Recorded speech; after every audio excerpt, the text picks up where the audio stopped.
fly an airplane, it will be very helpful for me to know aerodynamics and the physics of flight and so on like that.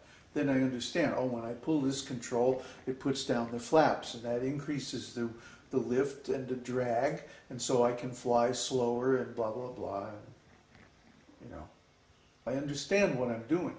But still, I have to practice it. And if I don't practice it, I'll never really be able to fly an airplane. Spiritual life is the same way. Spiritual life means you practice it. You get the knowledge, and then you do it. This has got to be our orientation. Otherwise, all of this is simply just going to start another religion. And I don't want to do that. We don't want to go there. We already had enough religions in the world, and they all failed. Simply because of this point. They don't go from theory to actual practice. So let's not make that mistake anymore. Okay, people? This thing, I'm getting a little tingle.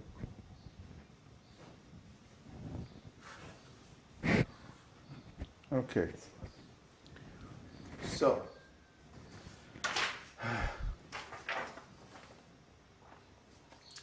let's take a look at Sri Bhakti Nirukti, and then we can understand what we're doing here, hopefully. So the first term is Uttama Bhakti, which is translated in English, pure devotional service. So we're not just here to learn bhakti. We're here to learn Uttama Bhakti. Not just devotional service, but pure devotional service. What's the difference? Well, impure devotional service is called mixed devotional service. Mishra Bhakti. Mishra Bhakti means devotional service mixed with karma, jnana, and yoga.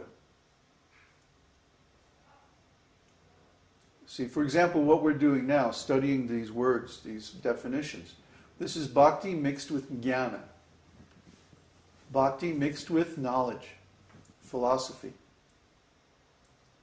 Well, we have to do this. It's necessary but not sufficient to develop bhakti. You understand that term? Necessary but not sufficient? That's a term in logic. And specifically, it's about proofs. You can prove something in logic. You have to have a specific number of steps. And you have to have all of those steps to actually accomplish the proof. If you have, let's say, half of the steps, that's necessary but not sufficient to actually establish the proof. Similarly, what we're doing by learning about bhakti is necessary. We have to have the knowledge and the categories and the definitions to improve our ontology to the point where we can understand bhakti. But that understanding is not sufficient for actual bhakti. For actual bhakti, we need kevala bhakti. Uttama bhakti means pure, unmixed devotional service. Devotional service that does not require any karma or material fruit of activity, any jnana or speculative intellectual knowledge, or any yoga, which means mystical powers and practices and stuff like that. So this is kevala bhakti or uttama bhakti or pure devotional service. I'll read the definition.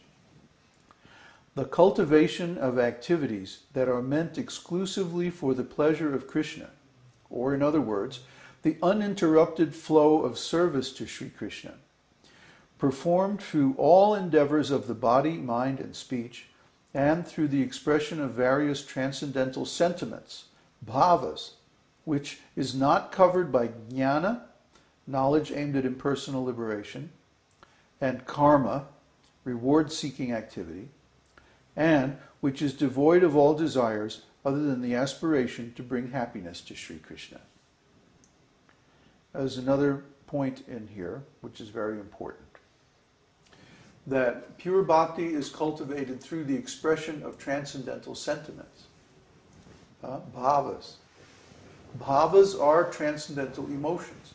And in the course of this series, which is probably going to cover quite a few weeks, going into next year, we're going to discuss all the different bhavas, the symptoms of those bhavas, the causes of the arisal of bhavas, and so on, the whole science of transcendental emotion.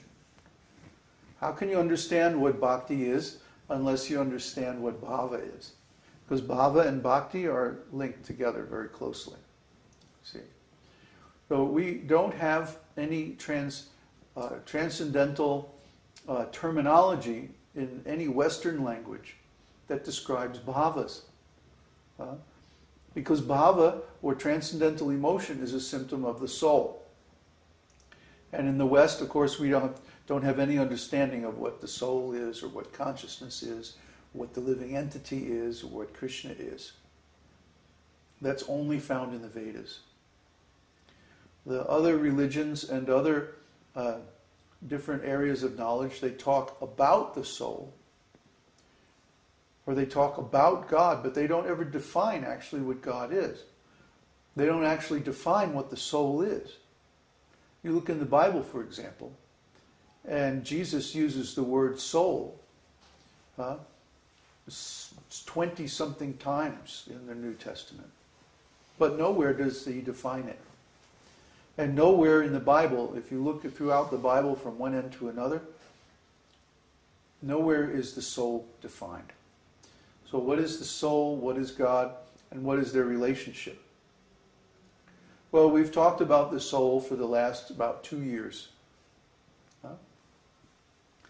We've talked extensively about the transcendental nature of consciousness, the ontology that permits us to perceive the soul and the nature of its existence.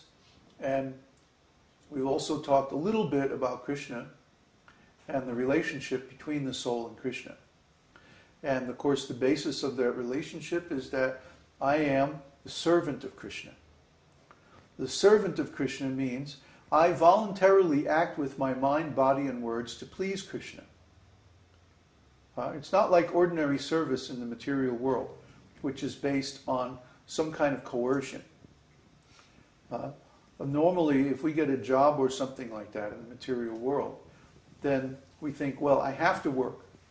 I have to get up in the morning and go to these buildings and do something that I wouldn't ordinarily want to do. We're trained up that way, again, from the start. We're trained up to go to school, which means we get up in the morning, we go to some other building, and then we do something that we don't really want to do under someone else's direction. Well, guess who created the educational system that's used in the West? The same people that created the factories and the businesses. The Rockefellers and people like that, the Fords. They all got together back in about 1912, 1915. And they said, you know what we need is a national educational system that will produce workers for our factories. Not an educational system that will produce happy, well-adjusted human beings. No, that was only for the upper classes. The rest of the people are just being trained up like animals to be workers. And what's the main thing they have to learn? Obedience. So you get up in the morning, you go to this building, you have to show up at a certain time, otherwise you're punished. And then somebody sits there and tells you what to do all day long. Okay, the next 45 minutes we're going to study arithmetic. And then the bell rings and, no more arithmetic, now we have to study English. And then the bell rings again. It's just like Pavlov's dogs. We've all been conditioned. And then if we finally get out of school, if we're lucky, we can go to college and put off the real pain by a few years. But ultimately we have to get out of school and get a job. And this is even worse. Now we have to get up, get in the car, drive a long way to some other set of buildings, and then we go in there And most places now you have some kind of security thing. You have to show a card, or we have to put our thumb or a password or something and go in, and then we sit in this little cubicle in the midst of hundreds of similar cubicles, and we peck away at a keyboard and do this stuff that somebody else is telling us to do. And that's our idea of service. Huh? Or even worse is the concept of a servant. A servant in the Western conception is a person who does menial work so that you don't have to. And it's a very, how can I say, it's considered a very low status occupation if you're a servant. But our idea of service, which Bhakti is based on, is completely different from that. First of all,